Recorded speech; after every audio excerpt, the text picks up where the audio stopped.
¿Qué tal, amigos y amigas que leen por gusto? Aquí están viendo ante cámaras al escritor Eduardo González Viaña.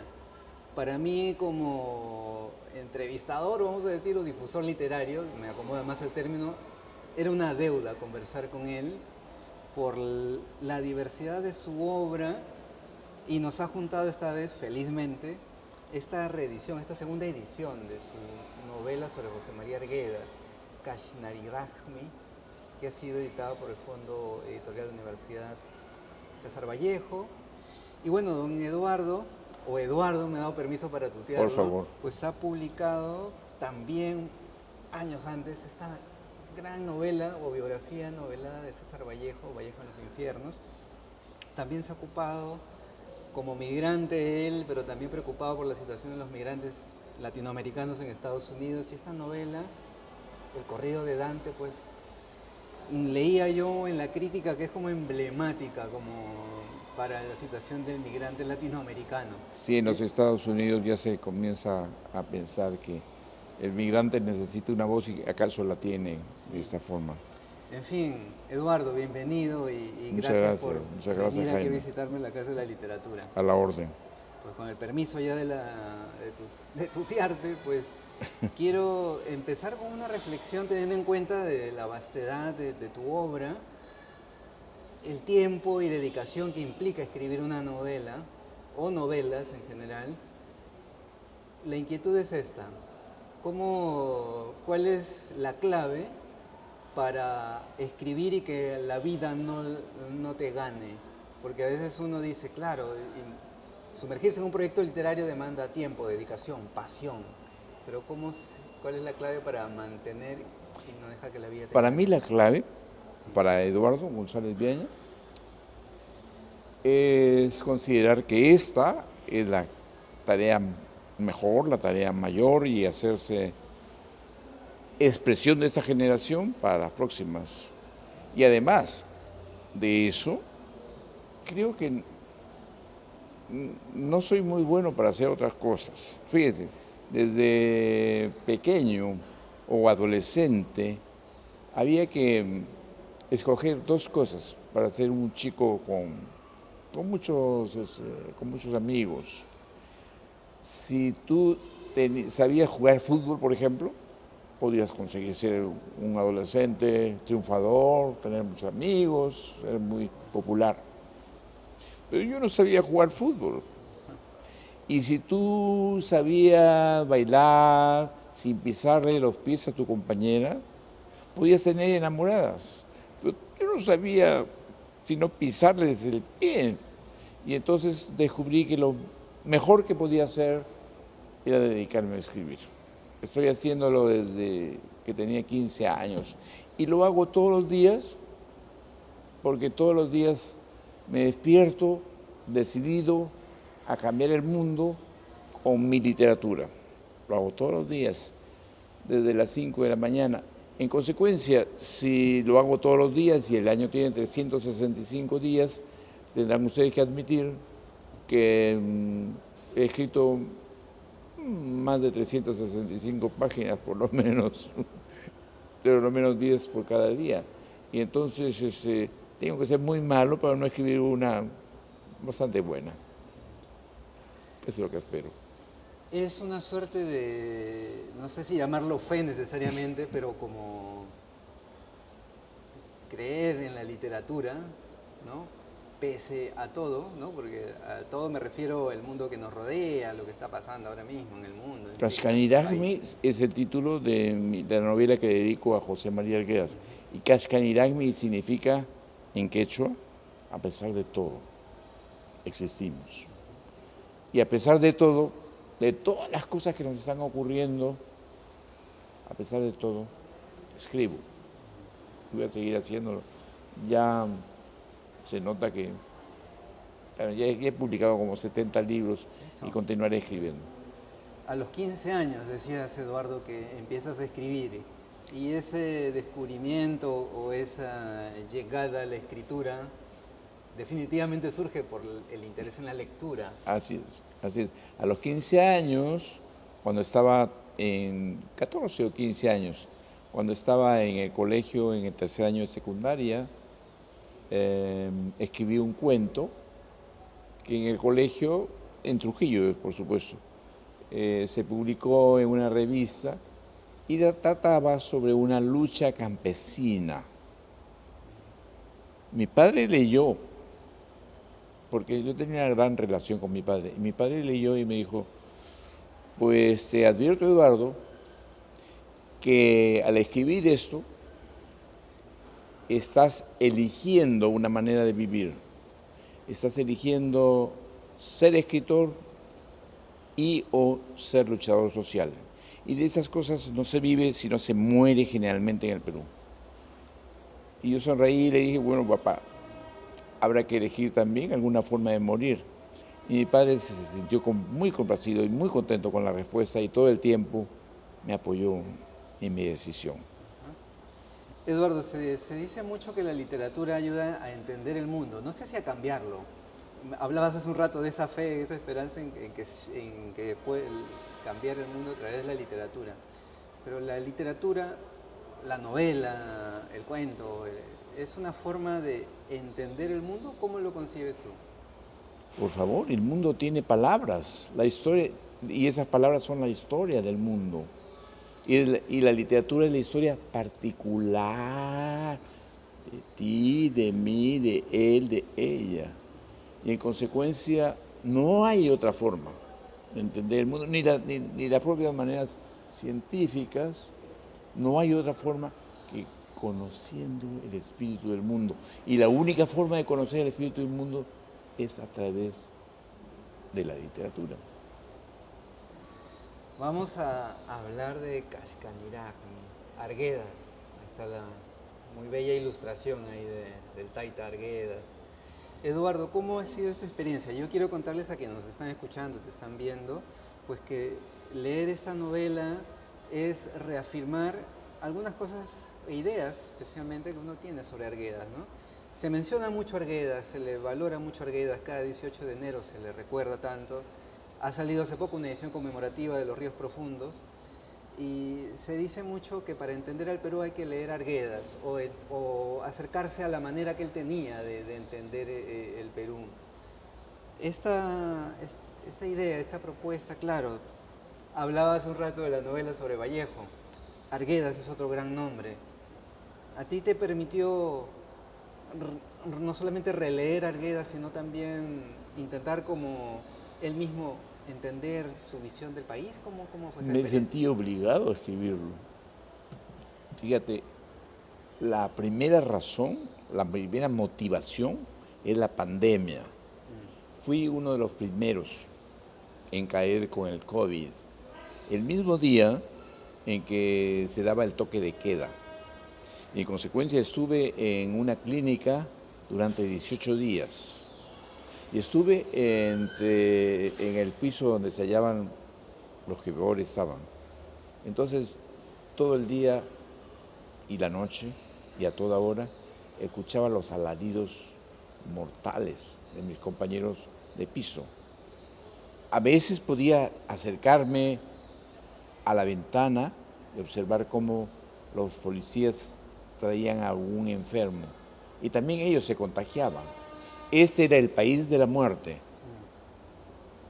En esas instancias, además, vi que en la televisión, que había en mi cuarto, y me enteré que los medicamentos habían subido sus precios de forma ilegal y brutal.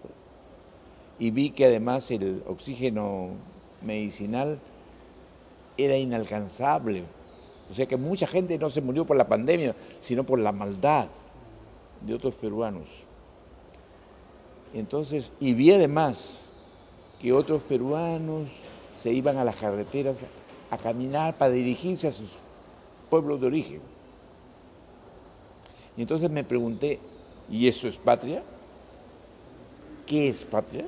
Este montón de gente desorganizada, este montón de gente en el cual los criminales pueden hacer lo que quieren. Entonces me dije, si es que salgo vivo de esa, voy a intentar saber qué es patria y por qué yo tengo que ser patriota. Y entonces te digo que no tan solo este libro, sino publiqué ese año, me dediqué a pensar en la imagen de don Ramón Castilla. Castilla era soldado del rey de España y Castilla se vino desde Río de Janeiro caminando hasta Lima porque quería reintegrarse a su ejército y luchar contra los patriotas. Caminó durante un año. Llegó y fue un héroe, fue recibido como un héroe por el virrey. Sin embargo, unos días después se fue al campamento de José de San Martín y decidió luchar por la patria. ¿Por qué lo hizo? Sobre eso escribí. Y también por eso escribí acerca de Garcilaso de la Vega. Sí. Cutimo significa vuelve Garcilaso. Porque Garcilaso también se fue desde acá, desde su patria, hasta España. Y en España escribió un libro que es fundamental para conocer la historia de esta patria, los comentarios reales. Y lo hizo además a 2 cuadras de la iglesia de la Inquisición. Los inquisidores podían ir y quemar sus escritos o quemarlo a él. Sin embargo, él escribió un libro en el que demostraba o contaba que allá, atrás de los mares, existía una de las civilizaciones más importantes de la humanidad. Esto iba contra el colonizador. Y finalmente, el libro sobre Arguedas tiene este mismo significado, es buscar en un escritor actual cuál es el sentido de este mundo llamado patria, llamado ahora Perú. Y eso habrá de ser contado en el panteísmo andino. Lo cuenta la naturaleza. Hablan los apus de las montañas, hablan los zorros, habla más la naturaleza que el escritor, que el narrador. Incluso la novela está contada por 2 zorros. Sí. Y entonces, que cuentan pues la historia, relatan la historia de Arguedas. Y en un momento determinado uno le dice, oye, pero Eduardo González Viaña está escribiendo una novela sobre esto. Y le dice, no le creas, es un escritor. Entonces, y ellos son zorros. Y entonces la propia vida es el propio mundo arguediano el que se revela y cuenta y canta. Pues has resumido digamos, el sentido de la novela, pero también el detalle de cómo contar una historia sobre Arguedas, ¿no? ¿Quién la cuenta, no? Claro, son los 2 zorros arguedianos, digamos, los que llevan el hilo conductor, pero ellos también efectivamente cuestionan al narrador, porque ahí aparece el narrador González Viaña, ¿no? Que cuestionan. Y esta narración de la vida de Arguedas, pues está en diálogo con su obra, ¿no? Es como también, Eduardo, constatar también, especialmente en Los ríos profundos, por supuesto que en El zorro de arriba y El zorro de abajo, es la vivencia de Arguedas la que atraviesa su obra, ¿no? Como que en tu novela eso también está muy presente, pero también esta visión del mundo andino, que es como los zorros están ahí, parece como el coro, la tragedia griega, ¿no? Los que están ahí alertando. Avisando. En este caso, es nosotros el coro, lectores. es la mejor comparación, es el coro de la tragedia griega. Porque el coro en la tragedia griega es el que cuenta la historia. En el momento en que va a llegar uno de los personajes, el coro se adelanta y lo cuenta, o lo critica, o la comenta. En un momento de la novela se hace mención, claro, ahí está esa frontera entre la realidad y la ficción, pero ahí aparece el narrador, González Viaña, en tanto que había ido a la casa de Arguedas a visitarlo, estaba Sibila Redondo, no estaba José María Arguedas, el narrador, bueno, podría decir tú, pero tú me dirás, es una novela, entonces tengo que tener cuidado, tratar así con pinzas. No podría decir, Eduardo, tú has estado ahí, ¿no? Es un juego el de la ficción Es verdad, finalmente, ¿no? es verdad. El narrador aparece yendo a la casa de Arguedas, está Civil Arredondo, no está Arguedas, y cuenta, ¿no? Esa visión del joven que quiere ver a Arguedas, pero sabe quién es Arguedas.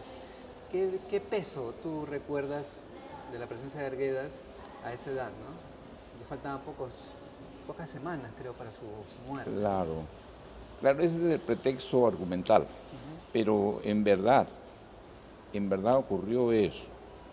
Pero fue una semana antes que yo fui a la casa de Arguedas, en Chaclacayo, un poco más allá de Chaclacayo, y no estaba él, y Sibila me narró que José María Arguedas estaba un poco nervioso, que no dormía bien. Entonces se me ocurrió que la mejor forma de narrar era hacer ver que en ese momento José María Arguedas estaba caminando hacia la universidad, donde lo estaba esperando la muerte. Y entonces yo he narrado eso, ese pretexto argumental, ¿ya? Y lo primero que he hecho ha sido ver a un bailarín de tijeras, gigantesco bailarín de tijeras. Y me acuerdo que era inmenso, que estaba sobre una montaña, que era rojo, inmenso. Entonces, es que yo no podía hacer una historia, ni sobre Arguedas, ni sobre Vallejo, ni sobre nadie, diciendo, nació en tal año, en tal ciudad. No, lamentablemente, no, pero no soy no soy un historiador, con mucho respeto, pues soy un novelista, entonces me fijo más en los detalles, qué tipo de qué color era el cielo en ese momento, o de qué color era el bailarín de tijeras. Y entonces, y le pregunto al mundo andino para que me hable de Arguedas. Y la respuesta es siempre, ¿cuál es? Cascaniragmi, a pesar de todo, existimos. Hablábamos hace un momento, Eduardo, de la literatura, de la novela, su relación con el mundo, ¿no? En Cascaniragmi, esta novela sobre José María Arguedas, los zorros dialogan con Arguedas, ¿no? Ahí está digamos, la libertad que se puede tomar el novelista, pero también, claro, con coherencia, Claro, conociendo al personaje, conociendo su vida. Voy a leer un fragmento. por favor. Zorro de arriba. Te he preguntado qué estás haciendo. ¿Me has escuchado? José María. Creo que sí, pero no sé la respuesta, señor Zorro. Zorro de arriba. Al menos de una palabra como respuesta. Una palabra cualquiera servirá para que tú mismo comiences a saber lo que te sucede. José María. ¿Una palabra? Zorro de arriba. Una palabra, sí. Bien sabes que la palabra explica al mundo. Y más adelante, Eduardo y quienes nos están siguiendo, el zorro de arriba dice, ¿no? ¿Te das cuenta? Cuando mueres te transformas en una fotografía y dejas de tener palabras, porque la muerte es solamente eso, una suspensión de la palabra. Ha resonado mucho este diálogo en mi mente y también con las conversaciones que uno o yo voy teniendo con escritores, ¿no? Trabaja, por supuesto, el escritor con las palabras, con el lenguaje, y esta visión de las palabras como para explicar el mundo y la muerte como esa suspensión. ¿Qué reflexión tienes? No sé cómo salió esta reflexión dentro de este diálogo sobre la palabra en tu novela. Me estaba preguntando yo acerca de la naturaleza del ser humano. ¿En qué nos diferencia de las otras especies zoológicas? Y entonces dije, uno, el hombre es un animal que muere, porque los otros animales no mueren, no tienen conciencia de que mueren, no tienen tristeza de esperar la muerte. no la saben. Y la otra diferencia es el hombre es un animal con palabra. Y entonces, la palabra del hombre, la palabra es algo que está suspendido en todos nosotros y convierte a este grupo en la especie humana. Somos la especie humana, somos la especie que habla. La palabra explica al mundo, la palabra es Dios, la palabra es historia, la palabra son nuestros antiguos padres, la palabra es lo que nosotros le dejamos a nuestros hijos. Y por eso es que la función del escritor es la de un sacerdote de la palabra. Sacerdote de la palabra. Pensaba también en esta cita bíblica, ¿no? El principio fue el verbo, dice, ¿no? La Biblia. Claro, ¿no? Gracias, exactamente. En el principio era el verbo y el verbo estaba en Dios.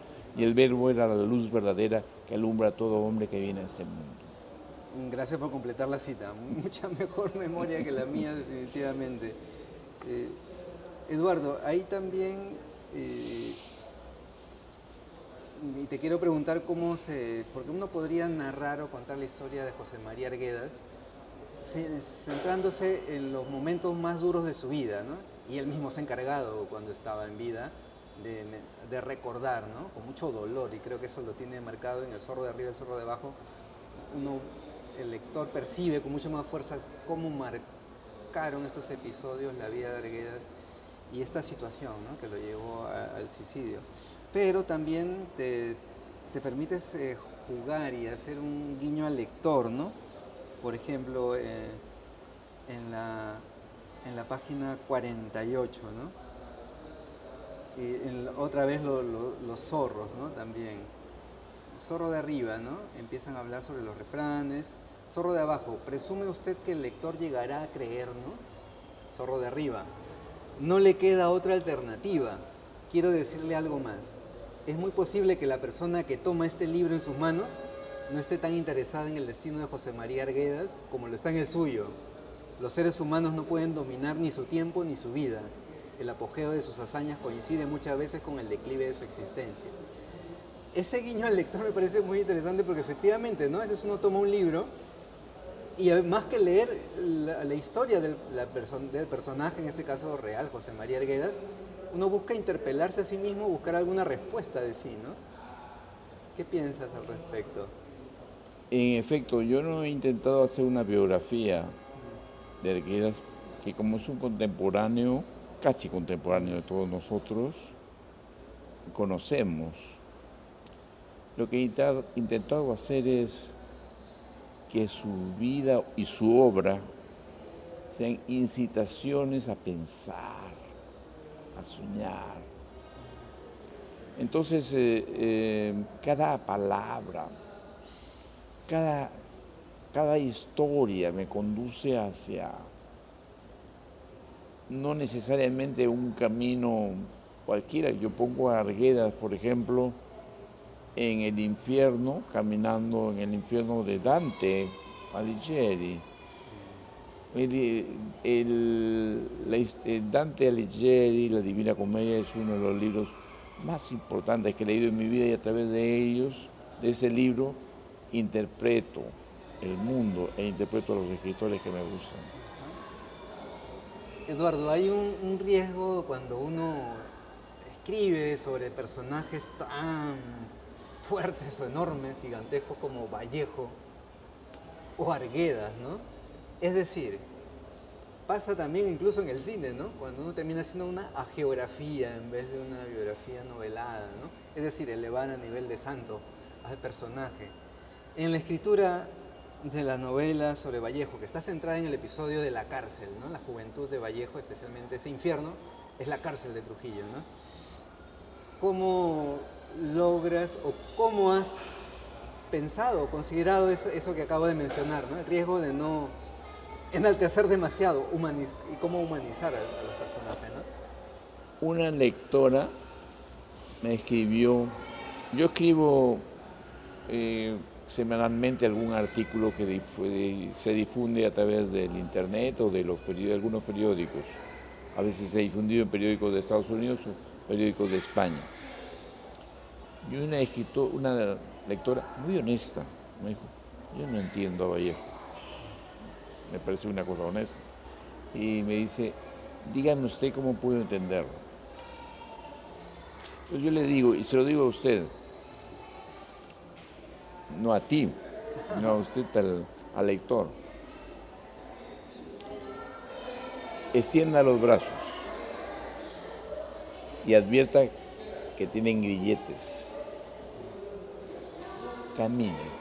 Está usted de pie y va a atravesar la Plaza de Armas de Trujillo. Detrás de usted hay 6 gendarmes que lo están apuntando y que lo empujan a través de rato en rato, le ponen el fusil en el hombro y lo empujan para que usted camine más rápido.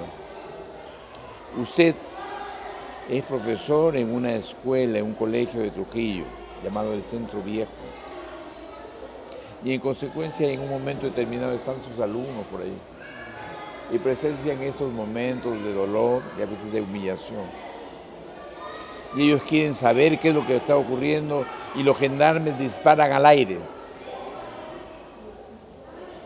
Y lo siguen empujando. Usted no puede decir nada.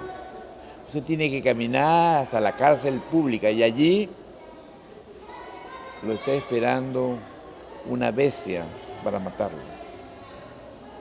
Comprenda eso y comprenda cómo se gestó Trilce y cómo su autor se atrevió a desafiar el lenguaje, a inventar palabras, a decir lo que él quería, lo que queremos decir, con un aullido. Y así usted comprenderá mejor que los que dicen que lo comprenden. Se habla mucho en la literatura en general, me refiero, ¿no? En España con mucha más fuerza aparece esta novela histórica, ¿no? Hay autores que se centran en Roma, en episodios, no sé, de la Guerra Civil Española. La novela histórica aquí podría explotarse mucho más, ¿verdad? Hay apenas algunos acercamientos. La biografía o la biografía novelada, otro tanto, ¿no? No hay propiamente como... No sé si debería explorarse mucho más. Y en el caso de la biografía de Vallejo y de Arguedas, me parece importante por lo que acabas de mencionar hace un momento, ¿no? Un acercamiento y una comprensión del autor. Qué bueno, eso es lo que quiero hacer. No va a ser una biografía novelada porque eso se puede encontrar en Google o en Wikipedia. Los datos con números, fechas. No, claro, los datos exactos y los libros, en fin, sino una comprensión, como tú lo has dicho. Eso es lo que intento hacer en cada página de esos autores, en cada página de sus libros y de su vida. Porque en el caso de Vallejo, por ejemplo, es lo que acabo de decirles, padeció una prisión injusta absolutamente y cruel en Trujillo. Y en el caso de Arguedas también la padeció durante un año en el Sexto, acá. Entonces, a través de esto, de la vida, del dolor que se le infligió, yo intento entenderlos, conocerlos. En la novela sobre Vallejo, ¿no? En el primer capítulo, madre, me voy mañana a Santiago a mojarme en tu bendición y en tu llanto. Por supuesto que es verso vallejiano, ¿no? El inicio. La noche entró en la cárcel de Trujillo, se internó en sus interminables paisajes y caminó apagando conversaciones, encendiendo velas y avivando lámparas de querosene. Descendió hasta las celdas, negrió los aires, borró el suelo y por fin se acercó uno por uno a los hombres que allí penaban y les cerró los ojos asustados. Esas imágenes que acabamos de escuchar, bueno, yo de leer, me gustaron en la medida que van en diálogo con la poesía. En este caso es la novela de un poeta. Y esta imagen, la noche entró en la cárcel de Trujillo, ¿no? Me pareció tan pertinente, tan precisa, porque ¿no? Uno imagina. Y penetró cerrando los ojos Ajá. de los que intentaban dormir pero no podían. Sí, cierto, yo no estoy haciendo las cosas así, sino entendiendo más bien a los elementos, a la noche, por ejemplo, cómo será la noche, a- al propio Vallejo, la propia muerte que se le acerca, al propio cautiverio que se le acerca. Tanto la prisión de Vallejo como la de José María fueron injustas. A José María inclusive se pensó en un momento fusilarlo, porque José María estaba con un grupo de estudiantes en San Marcos y echó la pileta a un ministro de Mussolini. Y Mussolini eh, habló con el gobierno peruano, exigió la ejecución y estuvieron en la cárcel. Y entonces, sencillamente yo no cuento eso porque yo soy la Wikipedia. Yo trato de contar cómo se sintió la noche allí, cómo era el aire, cómo era el viento,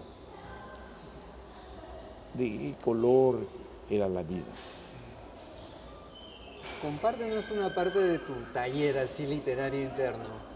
Esta construcción, esta imagen, aparece en la primera escritura, así tan, como dije hace un rato, pertinente y potente, o lo piensas en la medida que, claro, va creando una atmósfera por el lugar. Cómo es ese proceso?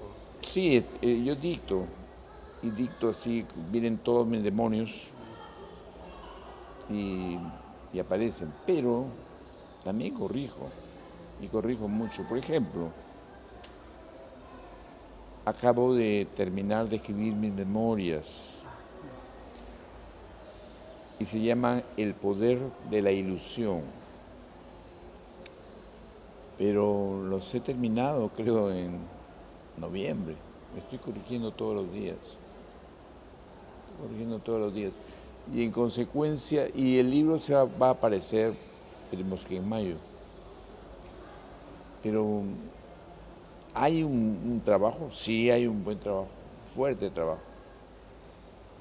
Yo estoy contento, no ha aparecido, no soy, Una luz, un rayo ahí no ha que... aparecido un rayo, una fuerza para dictarme la Biblia.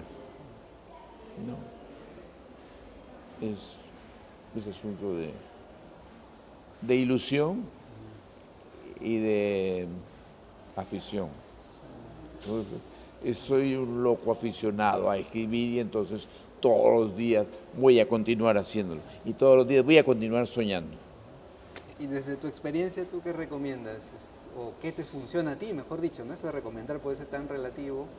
¿Escribir de un tirón e ir corrigiendo? ¿O tu método, entre comillas, es ir avanzando y corregir páginas o capítulos, no sé? Las dos cosas, porque yo he corregido capítulo a capítulo, yo he trabajado de la forma en que estaba contándolo y después ya todos los capítulos, ¿estaba bien el bloque? ¿Coincide este capítulo con el que le sigue? ¿Y ese capítulo pertenece realmente al libro o hay que extirparlo? ¿Sí? Entonces, ese libro, más o menos en estos meses he escrito un poco más de 1000 páginas. Y en estos momentos debo tener unas 600. Porque pienso que el arte de escribir es tal vez el arte de romper papeles. Me quedo con esa frase, el arte de romper papeles o de borrar archivos o corregir, no sé Ya tú, ahora lo con la de la computadora no computadora. se rompe papel, pero como soy un poco anticuado, continúo rompiendo papeles. Y es verdad, aún no tanto, pero pasa. que en la escritura en la computadora hay una lectura, pero en la lectura de esa versión, cuando se imprime en el papel, hay cosas que uno no se percata, ¿no? Completamente, absolutamente cierto. Se nota que tú estás haciendo lo mismo, Sí. porque es cierto, yo escribo en un momento determinado, incluso dicto, ¿no? Dicto porque pienso con más velocidad que mis manos. Y además porque soy muy torpe para escribir. Si ustedes están pensando que soy torpe para escribir y para escribir, sí es cierto. Eh, sí, entonces escribo, dicto y luego corrijo y luego viene la otra tarea y el taller literario es inacabable. Tan solo se terminará cuando el libro haya salido del horno. Eduardo, agradeciéndote nuevamente la visita, esta charla. Es cierto que hemos hablado de algunas orillas de la novela sobre Arguedas y de tu obra, ¿no? Tan vasta. Son más de 60, más de 70 libros, decías tú, y ya vienen las memorias. Entonces habrá seguro para hablar nuevamente. Tendremos que conversar. Yo quiero cerrar esta conversación al estilo de la página. Te contaba su nombre, lee por gusto. Y a mí se me ocurrió al inicio, en realidad, egoístamente lo confesaré, pero para orientarme a mí como lector en ciernes o lector que no tenía definidas sus preferencias o gustos, pedirle a los que escriben, a los que tienen este vínculo tan pasional con la literatura, pedirle que hablen de 5 libros favoritos. Eduardo, son 5 libros de tantos, ¿no? Entonces, en esta selección, si tuvieras que hablar de 5 libros, ¿cuáles serían? Tendría que pensarlo, pero por eso te envié Es 5 cierto, libros es hace un cierto. momento, sí. Pero el primer libro de todos es La Divina Comedia. Por ahí cuando tenía 10 años de edad más o menos, y fui a una biblioteca de un pueblo, de mi pueblo, Chepén, y lo pedí. Y la bibliotecaria me dijo, ¿cómo? Ese no es un libro para tu edad. Además, ¿qué hacen los niños en una biblioteca? Y yo salí de allí y me vi con mi abuelo, que era un agricultor autodidacta y que tenía la Divina Comedia allí. Y me dijo, no te preocupes, hijo, lo vamos a leer juntos durante un par de años. Y así fue. Estuvimos leyendo y leyendo. Y mi abuelo puso música para todo eso. Y por eso es que yo en algunos casos me he aprendido hasta de memoria algunos fragmentos en toscano. Y cuando he ido a Italia y he estado caminando con mi buen amigo Antonio Melis, le podía decir, él me mostraba la Toscana y yo le decía, sí, y allí estaba Pia Tolomei, una de los personajes que está, el personaje del infierno, porque ya las había vivido. Creo que ese es el libro más importante. Entonces después te daré una lista de los otros. ¿Sí? Si quisieras comentar otro de esa lista, Eduardo, ¿por cuál te animarías? O sea, el ¿Perdona? Quijote, si pudieras hablar de otro libro más de esa lista. El Quijote. El Quijote para mí es un libro sagrado. El Quijote me ayuda a ser un hombre mejor. Muchas de las cosas, muchas de las formas como vivo son pensando en el flaco caballero de la Mancha. Y digo, ¿qué habría hecho en este caso Don Quijote? Y en Barcelona, mi viaje obligado era a la montaña de Montjuic, donde ustedes recordarán, se batió el caballero con un luchador que lo venció. Entonces eso me hizo pensar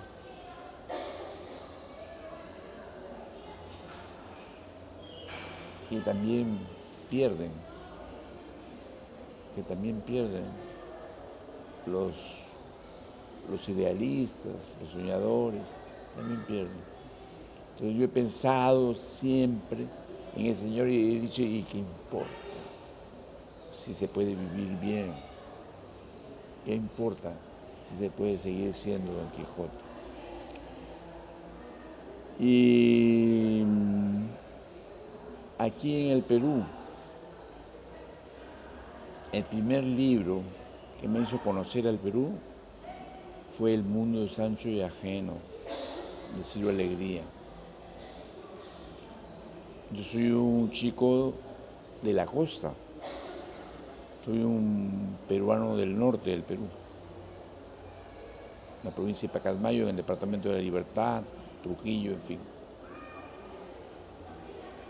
En la costa no había conocido yo, ni como lector, ningún lector ha conocido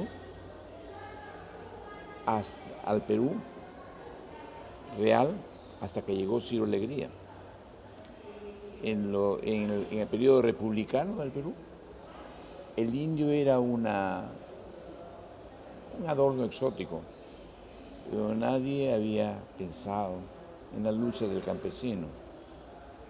Ciro Alegría sí. Ciro Alegría me contó, tuve la alegría de conocerlo, me contó que cuando estaba en la cárcel, estuvo en la cárcel e incluso condenado a muerte, y cuando estaba en la cárcel estaba pensando en alguno de sus personajes, estaba pensando en cómo, que cuando si salía, iba a escribir esa novela. Eso es para mí el mundo de Sancho y Ajeno. Y fuera, 100 años de soledad, por supuesto. 100 años de soledad y Pedro Páramo, no tan solo me han gustado, sino que me han hecho personaje. Vivo en Comala y en Macondo, todo el tiempo. Mi infancia y mi juventud, mi adolescencia, discurrieron por Comala y por Macondo. Y conocí a todos los personajes.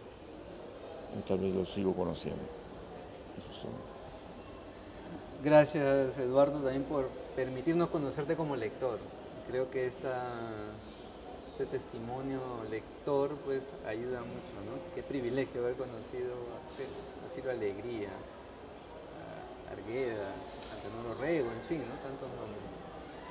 Gracias nuevamente, Eduardo, y felicidades por tu Muchas obra. gracias por permitirme llegar a la gente que lee por gusto. Gracias a ustedes que leen por gusto también por habernos seguido.